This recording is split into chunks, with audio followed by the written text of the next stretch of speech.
Retornamos hoy, amigo oyente, a nuestro estudio en la segunda epístola del apóstol Pablo a Timoteo, y estamos en el primer capítulo. En nuestro programa anterior leímos hasta el versículo 6, y aunque deseamos avanzar hoy con el versículo 7, quisiéramos volver por un poquito de tiempo a considerar lo que se dice aquí en el versículo 6 en una forma breve, porque tenemos algo en mente en cuanto a esto. El versículo 6, pues, dice: Por lo cual te aconsejo que avives el fuego del don de Dios que está en ti por la imposición de mis manos. Ya hemos hablado en cuanto a lo que significa imponer las manos. Esto indica que Timoteo era compañero de trabajo del apóstol Pablo. Y somos de la opinión que el manto del apóstol Pablo, podemos decir, cayó sobre Timoteo. Creemos que esa es la intención de Pablo. Este joven era un amigo muy íntimo de Pablo. Y cuando Pablo se encontraba en la cárcel en Roma, dijo, refiriéndose a Timoteo, «No he encontrado otro como él». Es decir, aquí el apóstol Pablo tenía a un hombre que podía llevar a cabo sus enseñanzas y predicación. Por tanto, él hizo de Timoteo, mediante la imposición de las manos, su compañero. Juntos estamos en esto, estamos unidos en esta predicación. ¿Cómo me gustaría poder imponer mis manos en muchos de ustedes, que son nuestros compañeros en este ministerio, porque creemos que usted, amigo oyente, también puede ser compañero en la predicación de la palabra de Dios. Ahora notemos lo que el apóstol Pablo dice aquí. Por lo cual te aconsejo que avives el fuego del don de Dios que está en ti. Este joven tenía un don, y Pablo le dice que trate de avivarlo. ¿Qué le indica eso a usted, amigo oyente?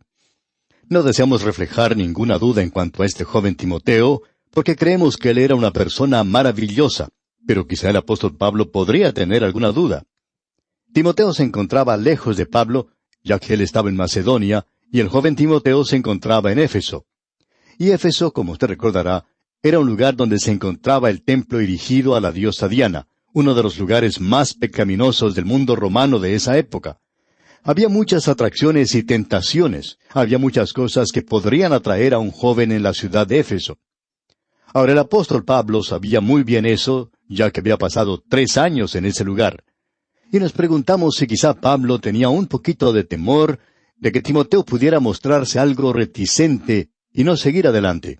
Y pudiera haber existido ese peligro. Usted puede notar esa preocupación que el apóstol Pablo tenía por este joven. Él le amaba. Y cada versículo nos destaca esto. Él lo llamaba amado hijo. Eso es algo hermoso, y eso lo mencionó allá en el versículo 2 de este capítulo 1.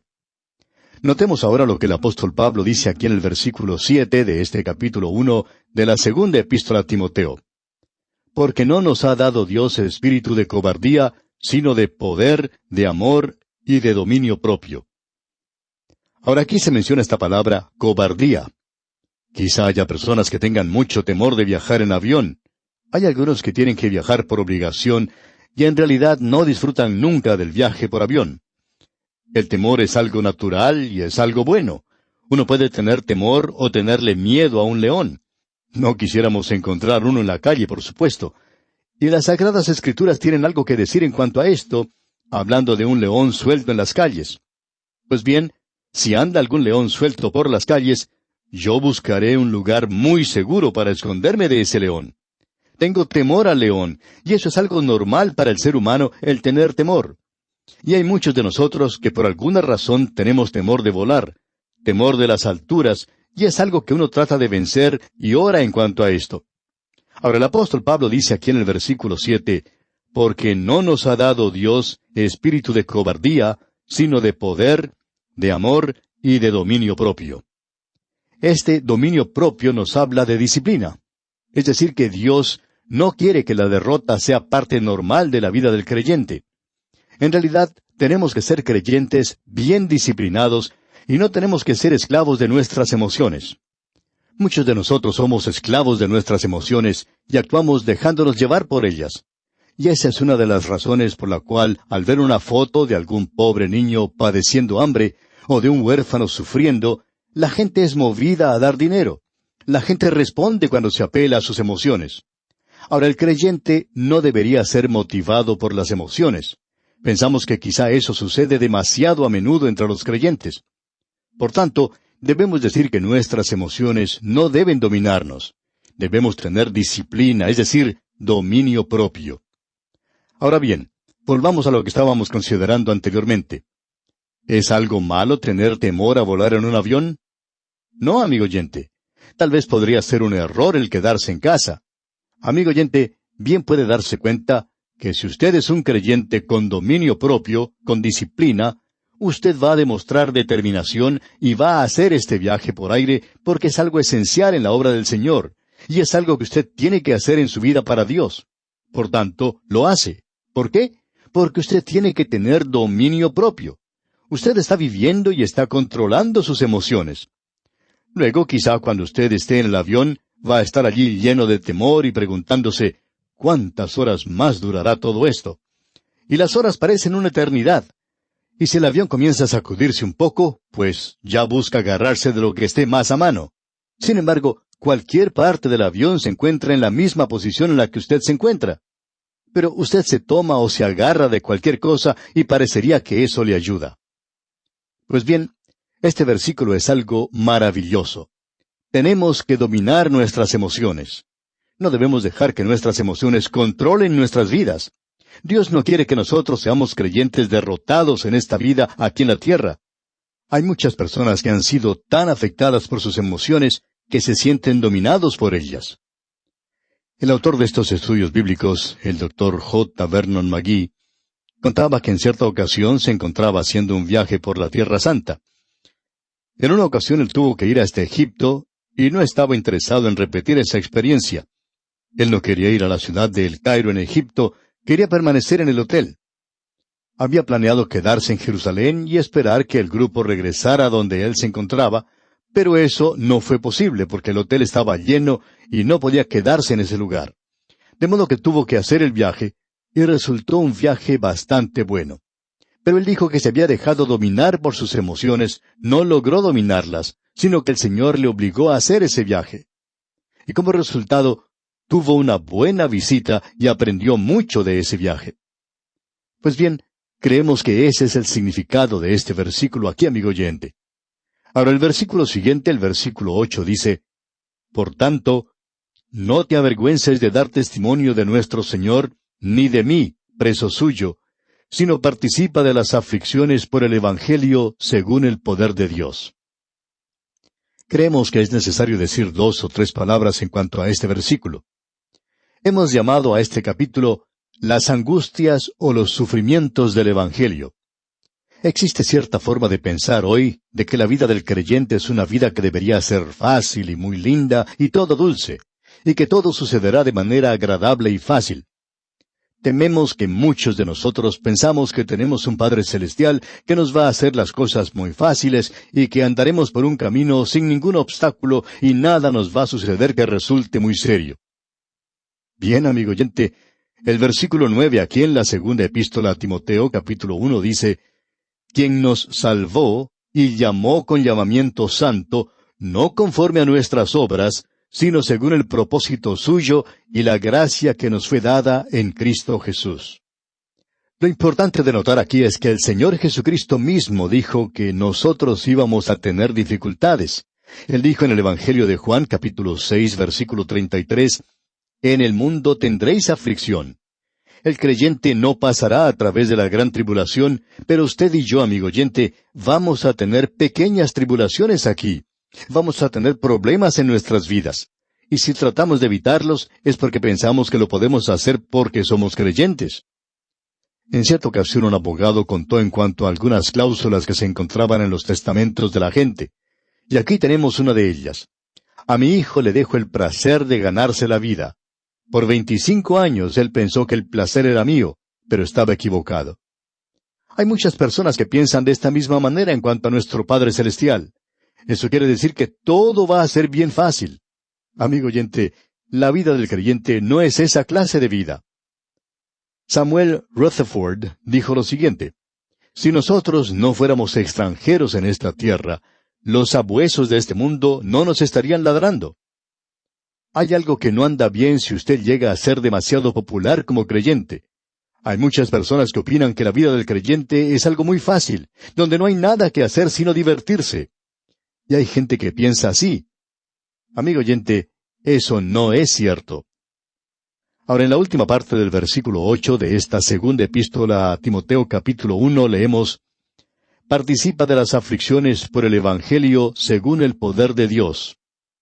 Y luego en el versículo 9 encontramos otros puntos en cuanto a nuestra salvación. Leamos: quien nos salvó y llamó con llamamiento santo, no conforme a nuestras obras, sino según el propósito suyo y la gracia que nos fue dada en Cristo Jesús antes de los tiempos de los siglos. Aquí tenemos un versículo maravilloso para el Hijo de Dios. El maravilloso propósito que Dios tenía en el Evangelio había sido ocultado en las edades pasadas, pero ahora ha sido revelado a través del apóstol Pablo, según el propósito suyo y la gracia que nos fue dada en Cristo Jesús antes de los tiempos de los siglos. Pero se nos dice que eso había sido un misterio antes, había estado oculto en los siglos pasados. Y ahora vemos aquí que debemos tomar el lugar de uno que va a tener que pagar un precio. Y Dios tiene cierto propósito en mente cuando hace esto. Él hace un llamado, y Él los ha llamado con un propósito muy definido. Leamos lo que dice aquel versículo 10. Pero que ahora ha sido manifestada por la aparición de nuestro Salvador Jesucristo, el cual quitó la muerte y sacó a luz la vida y la inmortalidad por el Evangelio. Este es otro versículo maravilloso, digamos de paso. Este es un versículo al cual se le debe dar mucho énfasis, y queremos hacer eso. Dice aquí, el cual quitó la muerte. Y esto nos indica que Él ha dejado sin efecto a la muerte. Es decir, que la muerte ya significa algo completamente diferente para el Hijo de Dios. Ya no tiene ningún efecto, ningún resultado. Dios no eliminó la muerte por la cruz. Lo interesante de notar aquí es que esta persona que escribió esto que estamos leyendo se encontraba en la prisión, en la cárcel, esperando que la sentencia de muerte fuese cumplida contra él. Pero él no está hablando aquí de una muerte física, sino de una muerte espiritual, una muerte eterna, es decir, la separación eterna de Dios. Ahora, Cristo ha abolido eso para que ningún pecador tenga la necesidad de ir a un lugar donde quede separado de Dios por la eternidad, porque hoy Él es nuestro mediador, un mediador entre Dios y los hombres. Él ha dejado satisfecho a Dios y a los hombres. En efecto, Dios ha quedado satisfecho con lo que Cristo ha hecho por nosotros. Pero la gran pregunta hoy es, ¿ha quedado usted satisfecho? Eso es lo que nos quiere decir aquí. Reconcíliese usted con Dios. Dios ya se ha reconciliado con usted. Permítanos repetir lo que dijimos anteriormente. El hombre no puede salvarse por medio de una obediencia perfecta, porque él es incapaz de hacer eso. Tampoco puede ser salvo por una obediencia imperfecta, porque Dios no acepta eso. Así es que esto deja solo una solución a este dilema, y esa es aquel que dijo, yo soy el camino, y la verdad, y la vida. Nadie viene al Padre, sino por mí. Esto es algo tremendo como podemos apreciar. Ahora el versículo 11 de este capítulo 1 de la segunda epístola a Timoteo dice, del cual yo fui constituido predicador, apóstol y maestro de los gentiles. Él es un predicador, es un heraldo de la palabra de Dios, y también él era un apóstol, maestro. Tenía varios dones como podemos apreciar. Los apóstoles los tenían. Tenemos nuestras dudas en cuanto a si un hombre puede tener más de un don. El Dr. Schaeffer mencionó en cierta ocasión que él nunca se había encontrado con alguna persona que pensara que tenía más de un don, y nunca ha sabido de alguien que tuviera dos dones. Uno puede encontrarse con predicadores que piensan que pueden cantar, y según nuestra experiencia, ellos no pueden cantar o no pueden predicar.